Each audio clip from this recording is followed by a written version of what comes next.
तो चलिए अब हम लोग जो है दूसरा समीकरण को प्रूव करते हैं और दूसरा समीकरण का भी जो है हम लोग देख लेते हैं सॉल्यूशन। एक सेकंड रुकिएगा।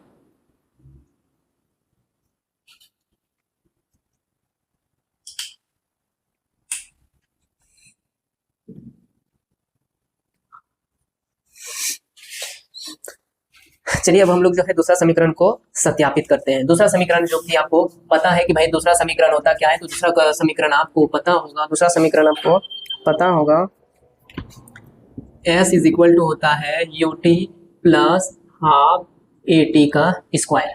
हाफ AT का स्क्वायर होता है, इसी को प्रूव करना है। जरा देखिए हम लोग जो है कुछ क्वांटिटी को मान चुके हैं दोस्त। U है, V है, U हमारा प्रारंभिक वेग है, V हमारा अंतिम वेग है, E हमारा एक समान त्वरण है और T हमारा समय है। S को भी मान लीजिए और S जो है हमारे पास ये है दोस्त वस्तु द्वारा तय किया गया विस्थापन। ठीक है, अब देखिए हम लोग जो है इसको ग्राफीय विधि के द्वारा जो है गति के हम लोग द्वितीय समीकरण को सत्यापित करने वाले हैं। हम लोग जो है प्रथम समीकरण को देख लिए भाई, अब जो है द्वितीय समीकरण को सत्यापित करने वाले हैं। आइए देखिए हम लोग जो है भाई जो ग्राफ था ना उसी ग्राफ पे डिनोट करेंगे हम। नो चेंज होने वाला है। देखिए जब हमारे पास समय 0 था तो उस उपरांत वेग हमारा क्या था भाई, v। और जब हमारे पास यानी कि जब हमें t समय प्राप्त हुआ तो उस उपरांत जो वेग था वो भी हो गया था। ठीक है भाई, वेग हमारा कितना हो गया था, तो वेग हो गया था वेग हो गया है v। ध्यान रखिएगा हमारे पास इसे भी मिला दिए थे, हमें इतने चीजें प्राप्त था उस समीकरण भी। और पता है आपको वेग समय ग्राफ के ढाल से हमें त्वरण फाइन होता है और यहाँ पर त्वरण जो है वो आपका एक समान है। ध्यान रखिएगा एक समान है। ये थीटा एंगल पर जो है जा रहा था भाई, कोई दिक्कत नहीं। आप कहिएगा इसको डिनोट किए हुए थे, इसको हम O ले लिए थे, इसको A ले लिए थे, इस पॉइंट को B, इसे C एंड D, कोई दिक्कत। ये हमारा x एक्सिस एंड ये y एक्सिस। आपको पता होगा कि यहाँ से यहाँ तक का जो वेलोसिटी है वो वेलोसिटी v है। अगर यहाँ से यहाँ का पूछा जाए कि वेलोसिटी कितना है तो आप कहिएगा u है भाई, यही बोलिएगा, यू ही बोलिएगा। ठीक है, ये बोलिएगा आप यू। देखिए कोई दिक्कत नहीं। अब आप जानते हैं वेग समय ग्राफ के द्वारा घेरा गया क्षेत्रफल जो है, वेग समय ग्राफ के द्वारा घेरा गया क्षेत्रफल आपको विस्थापन देता है। तो जरा सा ध्यान दीजिए, वेग ये हो गया, यानी वेग और ये समय हो गया। ये वेग समय ग्राफ के द्वारा यही जो है यही है ग्राफ, और इसी के द्वारा इतना सा घेरा गया क्षेत्रफल हमें विस्थापन देगा। यानी कि O से A B C D O, ये हमें क्षेत्रफल इतना ही जो क्षेत्रफल है यही क्षेत्रफल हमें विस्थापन देगा। ध्यान रखिएगा यहाँ से हम आरंभ करते हैं AB ग्राफ एवं समय अक्ष ये है, समय अक्ष द्वारा घेरा क्षेत्रफल। ठीक है, यही क्षेत्रफल हमें क्या देगा भाई, विस्थापन। ध्यान रखिएगा यही क्षेत्रफल जो है हमें देता है, ध्यान रखिएगा विस्थापन।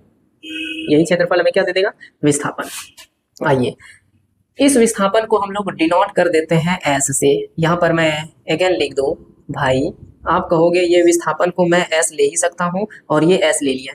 ध्यान रखिएगा हमारे पास जो क्षेत्रफल होगा, मेरे पास जो क्षेत्रफल होगा वो आप चतुर्भुज ले सकते हैं, O ले सकते हैं, A ले सकते हैं, B ले सकते हैं, O ले सकते हैं, A ले सकते हैं, B ले सकते हैं, एंड C ले सकते हैं, एंड जो है D ले सकते हैं, एंड अगेन यहाँ O ले सकते हैं। कोई दिक्कत कि यानी कि यही जो है चतुर्भुज इतना का क्षेत्रफल है क्या, नहीं कोई दिक्कत नहीं है। अब अच्छी तरह से ध्यान दीजिए, इसको फाइंड करने में आपको प्रॉब्लम होगा, इसीलिए हम लोग तोड़ के फाइंड करेंगे। जैसे ध्यान दीजिएगा एक सेकंड। ठीक है, दिख रहा है, हाँ जी क्लियर आ रहा है। यहाँ पे जो है समीकरण नंबर 2। देखिए ये जो है भाई, अब हमारे पास यही क्षेत्रफल है। ध्यान रखिएगा इस क्षेत्रफल को फाइंड करने के लिए ये एक अच्छी तरह से चेक कीजिएगा ना, तो ये एक त्रिभुज आपको दिख रहा है और एक ये जो है आयत दिख रहा है। तो आप दो खंडों में से फाइंड कर सकते हैं। एक तो ले सकते हैं भाई चतुर्भुज जो है OACD का क्षेत्रफल, कहिए क्षेत्रफल, प्लस कर सकते हैं ट्रायंगल ABC का क्षेत्रफल। ठीक है भाई, कोई दिक्कत। क्षेत्रफल कहाँ दीजिए भाई, इतनी सी बात है।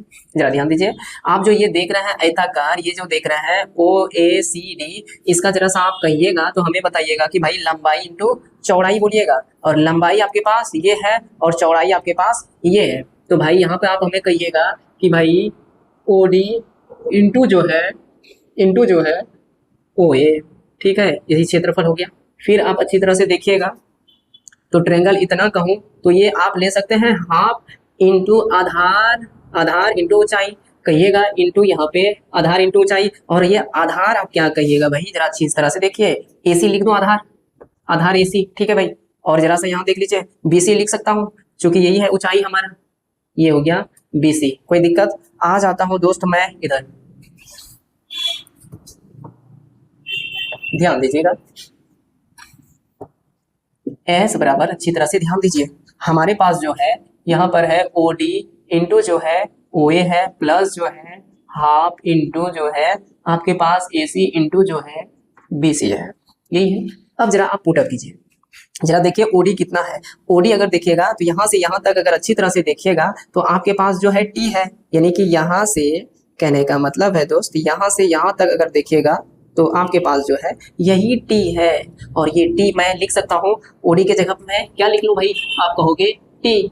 जरा अच्छी तरह से देखिए ओ ए जो है भाई, ओ ए यही है ओ ए, और ओ ए जो है आप बोल रहे हो कि ओ से ए का जो भाई है लेंथ वो क्या है, यू है, तो मैं यहाँ पे यू ले लिए। फिर अब जरा अच्छा से देखिए तो ये भाई एसी कितना है भाई, अरे ओडी बराबर ही तो एसी है, ओडी बराबर ही तो एसी है, और ये एसी ओडी के बराबर है, और ओडी आपके पास टी है, यही टी एसी के लिए होगा, तो यहाँ पर मैं टी लिख सकता हूँ, इन टू कहिएगा। अगेन देखिए भाई यहाँ अच्छी तरह से, ये भाई है हमारा बीसी, और बीसी जरा आप बताइए, अगर इतना चाहिए आपको, इतना चाहिए आपको, तो आप कहिएगा ये जो भी है भाई यहाँ से, इसमें अगर इसमें आप इतना सा घटा देते हो तो आपका इतना बचेगा, और यही होगा, यानी कि भी माइनस यू कर दीजिएगा, कहने का मतलब है यहाँ से भी माइनस यू कर दीजिएगा, भी माइनस यू कर दीजिएगा तो आपके पास हो जाएगा। कोई दिक्कत है? नहीं जी। यहाँ से यूटी आप लिख सकते हैं, यहाँ तो हाफ टी तो रहेगा ही भाई।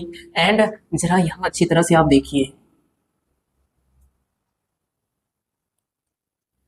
ठीक है, ये जरा अच्छी तरह से चेक कीजिए, अगर इसको अच्छी तरह से आप चेक कीजिएगा ना तो यहाँ पर 80 लिख दीजिएगा, कहिएगा कैसे भाई, तो आपके पास जो है v इज इक्वल टू हुआ था u प्लस 80, इसलिए जो है अच्छी तरह से अगर आप फ्री करते हैं 80 को तो ये u इधर चला जाएगा, v माइनस यू हो जाएगा, यही को हम जो है इस जगह v माइनस यू की जगह 80 लिख दिया। ये ध्यान रखिएगा कि भाई ये हमारा 80 है, तो इस जगह हम v माइनस यू की जगह क्या लिख दिए 80, और यहाँ पर भाई हाफ है ही, जरा अच्छी तरह से चेक कीजिए, ए तो निकल जाएगा और टी गुना हो जाएगा, ओवरऑल अच्छी तरह से देखिएगा तो ये आपका हो जाता है प्रूव्ड। कहने का मतलब है सेकंड जो इक्वेशन है u plus U T plus half A T का स्क्वायर, यही था आपके पास जो है समीकरण नंबर 2, जो ये हो गया आपके पास प्रूव्ड। ध्यान रखिएगा यही गति का द्वितीय समीकरण है दोस्तों, ठीक है, ये हो गया आपका समीकरण नंबर 2 भी प्रूव्ड हो गया। ध्यान रखिएगा, ये आप अच्छी तरह से इसको फाइंड आउट कर लीजिएगा, लिख लीजिएगा, उतार लीजिएगा।